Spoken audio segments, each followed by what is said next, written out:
காலையில் ஐ read a small sentence. Pablo Nerudaன்னு சொல்லிட்டு சிலியை சேர்ந்த ஒரு poet. He got Nobel Prize in 1971.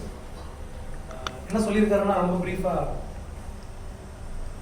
when you stop traveling, எங்கேயும் பயணிக்காத போது, when you stop reading, எதையுமே வாசிக்காத போது, when you stop listening music, எந்த ஒரு மெல்லிய இசையும் கேட்காத போது, when you stop appreciating yourself, உன்னையே நீ பாராட்டிக் கொள்ளாத போதும், you start dying slowly. Oh wow.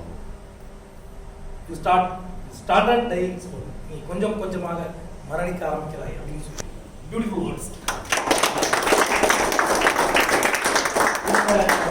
Last 10 பிரின்சிபலுக்கும் அது அப்படியே ஃபிட் ஆகும். நீங்க அடிக்கடி சார் சொல்லும்போது ஒரு அவசரம் அப்படின்னு சொல்லும்போது it creates lot of energy. அது நீங்க உங்களை டேப் பண்ணிக்கும் போது it gives lot of motivation.